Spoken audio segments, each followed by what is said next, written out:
Uy, basta. Whoop. So, mag-unbox tayo. Nakalagay naman yung title, pero ito nga, bumili tayo ng mouse. Actually, meron mga mouse pinagbebeli natin mga nakarang buwan at yung mga sale. Ang daming keyboard nakikita maganda. Ang problema, medyo puro wired eh. Although, ayun nga, wala tayong problema sa wired, pero hindi ko kasi masyado trip yun. Kaya siguro nag-aantay muna ako ng may malupit na lalabas. At habang nag-aantay, ano mga partner ng keyboard? Siyempre, mouse, di ba? So, ito. Tinerno ko nga rin to sa aking Lang 2. Yan. Oops. So, nakagamit na ako ng, hindi ako. Nakagamit na si Beck nung Lang 2. Parang way back 2019 ya. Hindi, mga 2021. Nasa condo pa kami nun. So, binilang ko siya parang pink na setup na puro keyboard tsaka mouse. So, anyway. Yan, Fantech. Alam ko may naging issue to dati dahil Fantech lang daw. Pero again, okay, para sa akin, okay naman tong Okay naman tong... Actually, okay yung gamit niya nun. So, napamana niya pa yun. Napamigay pa namin yun. Pero ito. Fantech na Tri-Mode Blue. Vibe Edition. Venom 2 WGC2. Meron isang klase yung Venom 2 WGC. Ang dami ko na na-search, check ako ng website na actually nag-message din ako doon sa seller, pati doon sa iba't ibang Fantech na groups. Pero wala akong nakuhang sagot. Ngayon kung alam mo kung ano yung difference nung C versus itong C2, yun, comment mo na lang siguro. Pero yun na nga. So, syempre, pinili ko, parang additional 50 pesos lang naman. So, eto ibig sabihin, feeling ko, upgraded, diba? Halos naman lahat tayo pag may ganito. Syempre, kukunin mo yung latest. Pero, diba? Anyway, so yan na. Vibe Edition, 4,000 dpi, 300 mAh na battery, medyo mababa pero okay lang for mouse. 20 million clicks. Okay, so open na natin.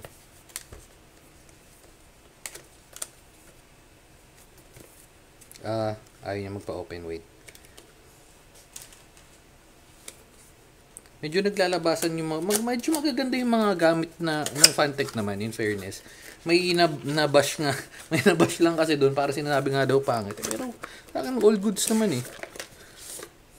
Okay, so yan. Wala nang laman, yun lang. Yung likod. Maganda yung packaging niya. Tapos meron pa siyang extra box. Extra box, wala naman masyadong laman. Yun lang yun. At syempre yung mouse. Pero before that, cable, typical cable, USB-A, USB-C, at meron kang warranty. Wow, talaga ba? Alam ko warranty, pero ayan, may warranty card ka. And, may sticker pa nga. Oops. So ayan, Vibe. Technical specifications. What's included? Nakuha naman natin Type-C USB receiver. Parang wala. Baka man sa ilalim. User manual. Speaking of, mayroon ako isang keyboard. Mayroon ako isang mouse na hindi ko pa nabalikan. Alam ko, hindi ko rin mahanap yung nun. Pero anyway, so yan. Key function map. So, how to charge, syempre, sasak mo lang naman yan. Pero, di ba, just in case na mawala yung ganito mo at kailangan mong balikan, kaya natin to sinasama sa video. So, meron tayong mababalikan na ganyan. Okay. So, likod, ibang language na naman. Hindi na naman natin kailangan yan. Anyway, itong mga kable, tatabi natin kasi dagdag kalat lang. Uy, maganda. Maganda yung pagkablo niya. Hindi lang teterno sa bala kung pagternohan. Tsaka medyo malapad siya para sa akin. Siguro kung mas malaki kamay mo, para mas gusto ko na mas maliit ng onte, pero all goods. Ewan ko, kung naririnig nyo yung click. Ito pala muna. Baka kasi hanapin yung dongle. So ito yung dongle. Hindi lang siya terno pero white. May tatak naman na Fantech. Yan. So pwede mong tanggalin yan. Pwede mong iwan lang dyan. Hindi naman sumasabit. Pag tinanggal mo, wala rin naman dagdag, hindi naman gumana sobra, so halos parehas lang. Ngayon kung hindi ka naman magdadangle, pero syempre sa mga ganito ay suggest na magdangle kayo Okay yung Bluetooth, pero sa mga gantong mouse, mas preferred ko yung naka-dongle. Pero kung wala kayong option na mag-dongle, Bluetooth is okay. Yun. Yun nga. So, medyo mas malaki siya sa in-expect ko. Pero ang ganda ng itsura niya. Pero medyo light na siya, no? Light blue. Ito yung DPI. Scroll. Smooth naman. At ayun ang hindi smooth nagmimiyaw. Hayaan mo lang si kulit yan. Tapos yung gilid, okay din. Ayun, no? Suwabe, oh. Hindi ko alam kung rinig, pero yan. Pati yung click.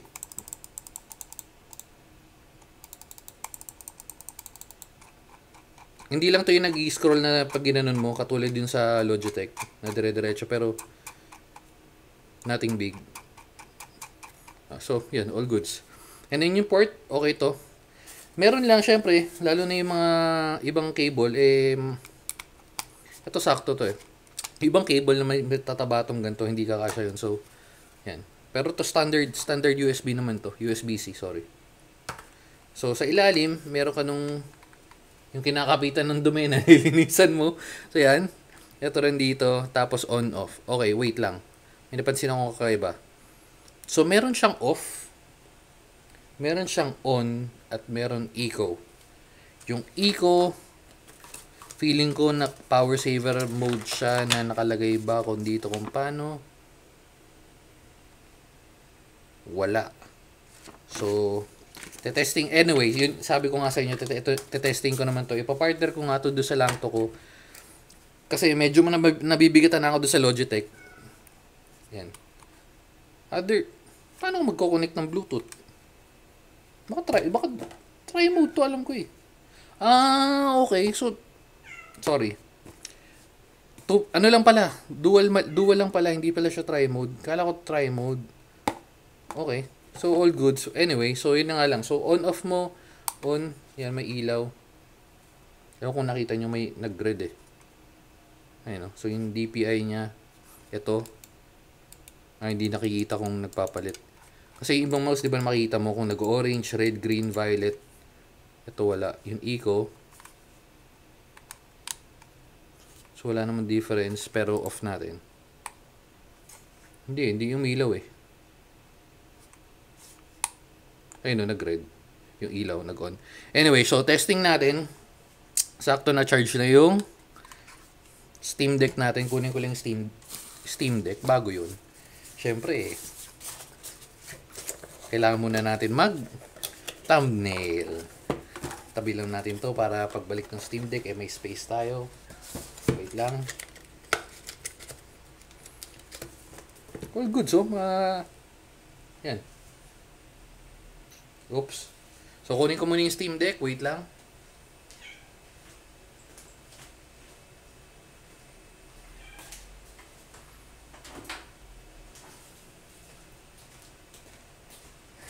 Yan. Uy, dumis. Madumi. Wait lang. Hindi pa nga tapos mag-charge eh. At kailangan natin ng dongle. Dahil itatabi natin itong isa. Okay.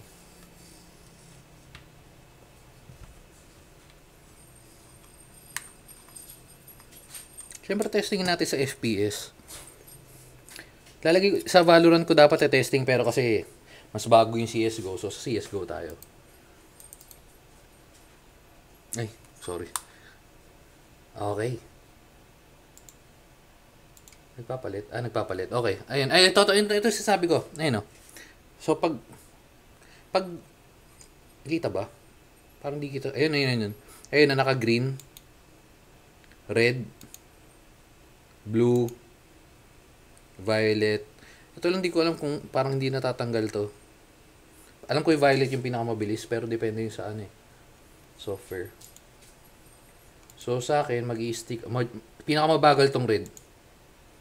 Blue, violet, yung green hyper, parang si 50 to. So siguro mag-stick ako sa violet. Yan. Mabilis para sa akin, parang blue. Violet. Okay, stick na tayo. Okay, load natin yung Steam Deck. Load natin yung tawag dito, Counter-Strike. Kailangan ko ng mouse. Ay, kailangan ko ng keyboard. Wait lang.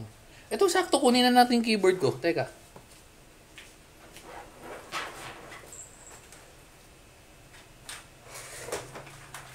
Yan. Kasi ito yung magiging setup ko. Diba? Solid naman yung... Ay, bagay pala, men. Bagay naman. Suwabe. Dahil dyan, kapitan natin yung dangle natin. Bagay naman pala eh. Okay. Doon natin.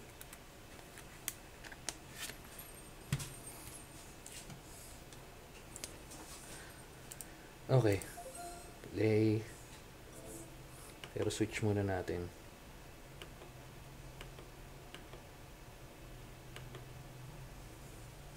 All goods. Don't show in future games. Test natin kung suwabe.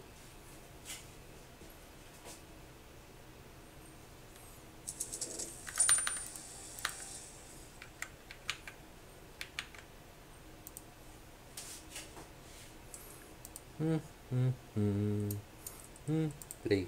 Testing lang. Wala. Hindi tayo, practice lang, min. Practice lang. Hindi dust. Wala na nga pala, hindi nga pala dead. Ayan, yan. Ang maganda dito, napansin ko, doon sa ibang mouse, pag yung sa felt, or medyo magaspang, hindi ko makapit. Ito, nakapit eh, oh.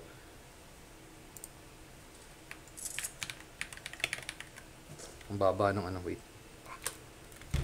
Ito mga ganito yung mga no? Laruan nung mga tito game. Uy! Boga, oh. Boga. All goods. Hindi, all goods. Tsaka swabe dito. Kasi usually, yun nga yung ginagamit kong ibang mouse.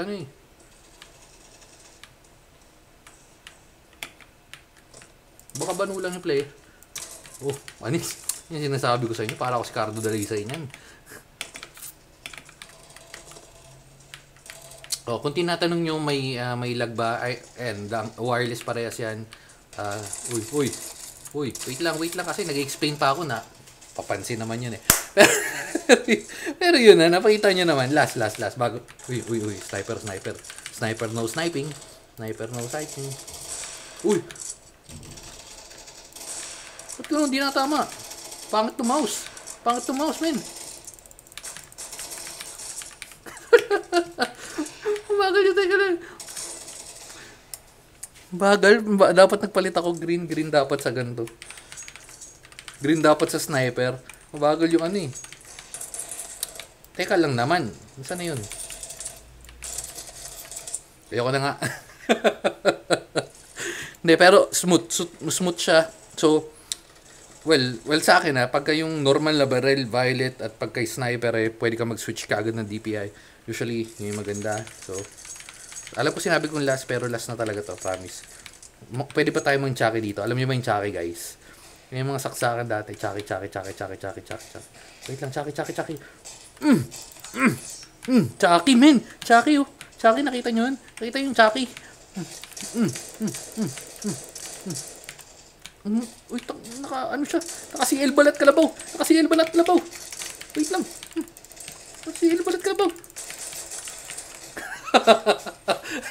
Pero yun na. Okay naman.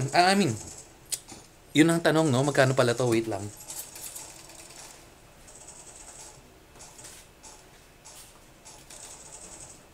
Okay, so magkano yung na yan? Magkano yung mouse na yan? Kanina pa tayo nandyan. Pero, oops, baka makita nyo kasi yung mga pinagbibili natin, mga nakalatag, mga susunod na video eh. Pero, wait. Saan na yun?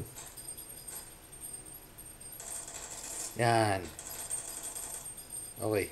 So, ang original price niya, diretso ko nabili sa Fantech PH, Fantech Philippines. Ewan ko kung legit na Fantech yan, pero nakalagay yung Shopee Mall naman. So, price niya is 880, tapos nakuha ko ng 768. Pwede na.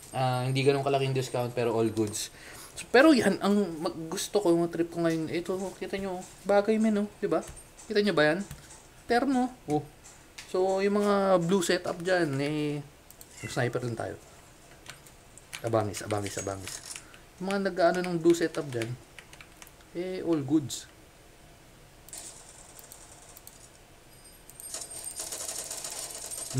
Yun sinasabi ko sa inyo. Papakita ko sa inyo kung sino si Sniper no Simon. Uy.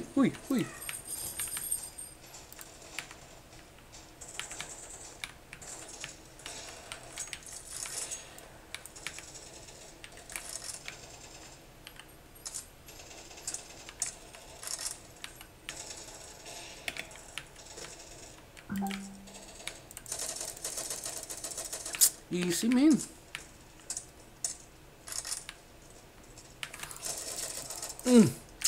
Grabe, talaga napaka-professional kong Counter-Strike 2 player. Uy. Napakaganda nitong baril na to. Dahil namatay tayo, dito na natin tatapusin yung video. Pero para sa akin, goods tong mouse na to. Yan. Meron ibang kulay. Pakita ko na rin. Yung iba-ibang kulay. Ayun, Vibe Edition. May red. Originally red, dapat kukunin ko kasi teterno ko doon sa Xiangming. Pero sabi ko bakit idis lang to. So, ayan. May yellow. Ito yung sa akin. May violet, green, white, syempre black. Okay sana tong black kasi bakit ganito yung... Anyway, so yan. Yun nga lang, isa lang ano ko dito, medyo mas malaki siya ng onte sa in-expect. Parang Logitech, yung Logitech na ginagamit ko pero mas malapad siya ng onte. Other than that, all good sa presyo niya, wireless, tapos smooth naman yung gameplay. So, dito na natin tatapusin and bye-bye and babu. So, just in case na interesado kayo, ito kasi current setup ko nun sa Mac. So, ito yung papalitan natin. Logitech, medyo mabigat compare dito. Pero mas mahaba kasi, pero all goods. Testing nga natin yan. At ito yung Rockpira. So, ito yung current setup ko. So, try ko to. Share ko lang.